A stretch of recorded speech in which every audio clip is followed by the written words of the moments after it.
no ho descobrim avui, sembla que hi ha forces polítiques que, com diu el conte, avui es donin compte que l'emperador va en calçotets. Nosaltres no ho descobrim avui i ho venim dient tota la legislatura. El seu govern no té model de municipi i això es reflexa i s'ha anat reflexant en la seva acció política, en els pressupostos que ha vingut presentant.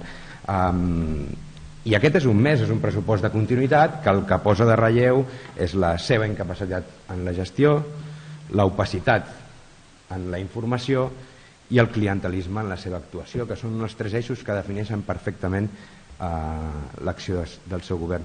I em sembla important tenir un compte més enllà de les partides que uns i altres i que tothom s'atribueix o s'apunta en relació a un pressupost que té 25 milions i posem en valor 25.000 euros per una cosa concreta, que a més segurament la majoria hi ha consens polític total, i no sobre quines són les prioritats, que ens costa molt, almenys el nostre grup municipal, veure més enllà de les bones paraules que el regidor posa sobre la taula o que la memòria d'alcaldia, que després ens agradaria poder fer-li un punt concret sobre la memòria d'alcaldia,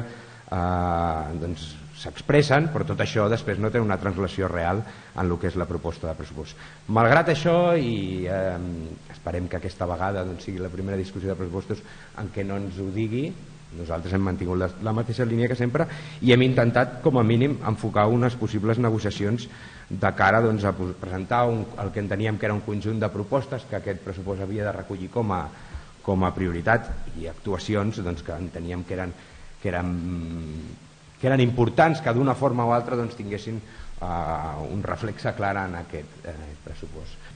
En primer lloc, li vam parlar al govern de la necessitat de fer accions concretes per tal de consolidar l'Hospital Sant Camil com a un hospital de referència comarcal i d'iniciar l'estudi pel desenvolupament de l'entorn de l'Hospital Sant Camil, de l'àrea sociosanitària, etc., entès com un pol no només econòmic, que a vegades parlem en termes econòmics, sinó també social i d'importància pel conjunt del municipi. En segon lloc, i és el debat recurrent i ja ho han dit també els companys, vam posar sobre la taula la necessitat de fer apostes concretes en el debat sobre el model de recollida i tractament de residus. Com venim dient des de fa molt de temps, tenim un servei que cada cop és més car, que no compleix amb els objectius ni amb un servei correcte per la ciutadania ni pel medi ambient. Celebrem, és cert, celebrem que per fi hi hagi una diagnosi, que s'apuntin un seguit d'accions concretes a fer per modificar el servei, que a més pel que sabem i ens fan la presentació i la documentació que ens han fet arribar van molt amb la línia que des del nostre grup municipal hem anat aportant. Dit això, en aquest pressupost el que hi ha en relació a la gestió de residus és un augment del cost. Si hem de fer cas en aquesta qüestió concreta, el que hi ha és això en aquest pressupost. I per tant, segurament coincidim amb la idea de que arriba, malgrat, ja li dic, el nostre grup municipal ja estarà absolutament predisposat a parlar-ne i així ho hem expressat, arriba segurament més tard del que voldríem. En tercer lloc, hem posat sobre la taula també una altra vegada la necessitat d'acabar amb l'enquistament en els processos urbanístics i en el fet que aquest pressupost recollís accions concretes per acabar amb el que ens sembla que és una situació de greuge en relació als ciutadans i ciutadanes que viuen a les urbanitzacions i la finalització i integració d'aquestes en el conjunt de la vida del municipi. Després també li vam parlar, i aquesta sí que és una proposta que potser, malgrat ja l'havíem apuntat alguna vegada, no havíem fet tanta insistència, però que entenem que cal posar-la sobre la taula i ha de ser un d'aquells serveis sobre els que el municipi ha d'aportar, i li vam parlar de la necessitat d'un servei funerari, un tanatori i un cementiri municipal, perquè entenem que aquesta era una necessitat que el municipi tenia i que per tant havíem de començar com a mínim l'estudi per veure on es podia desenvolupar això i no seguir sense fer la planificació, que al final és el que nosaltres moltes vegades en quant a serveis i infraestructures és el que reclamem i reclamem al govern que comencés a treballar en aquesta línia. Per últim, en quant a inversions, li vam fer seguir un seguit de comentaris de zones concretes que enteníem que requerien d'una inversió que d'alguna forma o altra s'havia de recollir. Vam parlar de la zona del Cars Costarets, de diversos punts en qüestions d'accessibilitat i de barreres arquitectòniques, del Tom de Can Quadres, de la zona que uneix el Pi i el carrer del Pi, carrer Sant Pau, és a dir, diversos punts que enteníem que requerien d'inversió concreta i que enteníem que el govern hi havia de treballar i que portar propostes concretes per tal de solventar situacions que així ho requerien. Per altra banda, i segurament més en un tall d'informatiu, s'ha recollit alguna de les propostes amb la memòria d'alcaldia. Permeti'm que li digui una cosa, s'ha convertit la memòria d'alcaldia al sistema amb el que vostès negocien, recullen en la memòria d'alcaldia, però com que no té cap concreció en el pressupost, és autèntic fum. És una carta als Reis en què tothom hi posa, posa'm en la memòria d'alcaldia això, que ja en parlarem.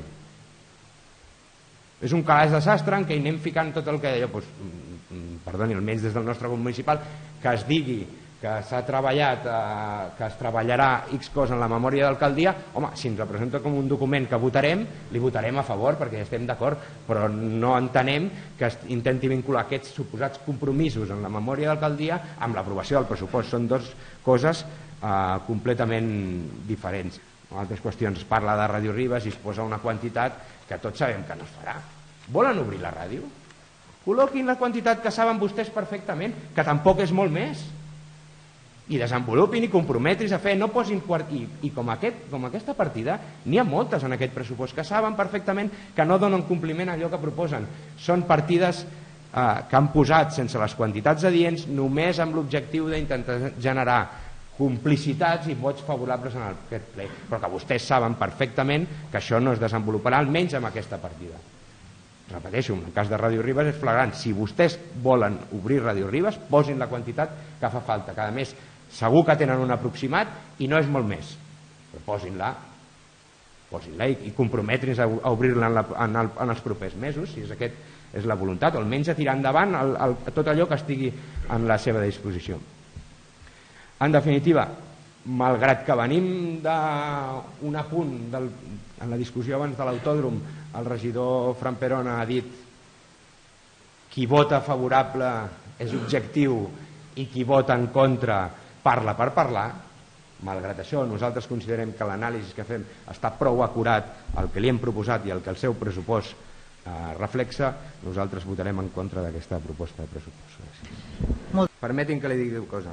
Hospital Sant Camil, model de recollida i tractament de residus, finalització de les urbanitzacions i el cementiri municipal, li sembla que són propostes noves? Li van sorprendre dilluns en la reunió que Unitat Municipal no ho posés sobre la taula això? Li va agafar per sorpresa de veritat? És que no ha escoltat els plens dels últims 4 anys? Que són qüestions que hem posat sobre la taula sempre? I la vostra resposta és que, clar, com que veu venir dilluns i fins dilluns no hem pogut incorporar el pressupost. No és cert, no han treballat res d'això i ho sabien perfectament. Parla d'execució del pressupost social. Ens parlava del pressupost social i dels augments. De l'execució també n'hem de parlar, perquè podem anar augmentant aquell pressupost i anar-lo inflant i que després, com que no executem, doncs bueno, serà molt inflat i el vendrem molt bé però no tindrà resultats.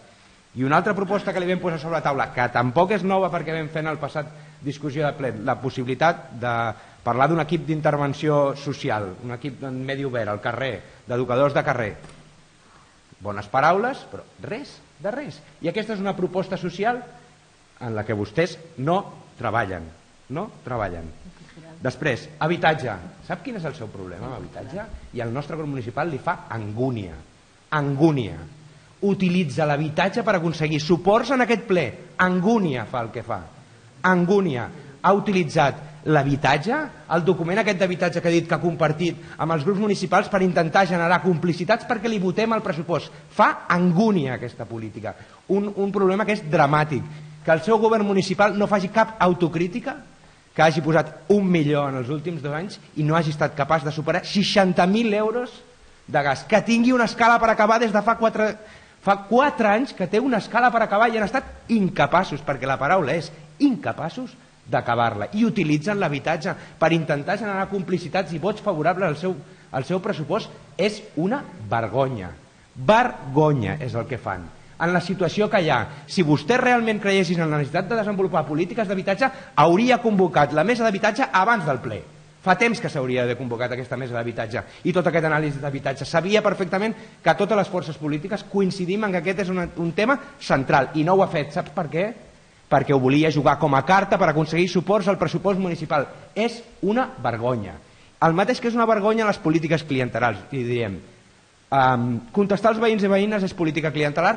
No, és cert. Contestar als veïns i veïnes no és política clientelar, però és política clientelar que hi hagi instàncies, centenars d'instàncies en aquest Ajuntament que esperen durant mesos resposta i que un posa al Facebook amb una foto rebi immediatament la resposta de l'alcaldessa i d'alguns regidors. I això és una vergonya, és política clientelar i electoralista. I se li ha de dir, vostè no ho vol reconèixer, està molt bé, però que no hi hagi capacitat per respondre a instàncies. I estic segur que tots coneixem molts casos d'instàncies de veïns que demanen coses, que es queixen, que proposen coses sobre l'espai públic i resten en un calaix guardades i han d'anar 1, 2, 3, 4, 5 vegades a la UAC a tornar a demanar, a entrar per internet, etc. I algú penja una foto i una frase al Facebook i immediatament l'alcaldessa amb el seu perfil personal i algun dels regidors ràpidament intervenen a donar tota la informació. I això és una autèntica vergonya i és política clientelar i electoralista. I si no li agrada sentir, ho haurà d'assumir, perquè és així.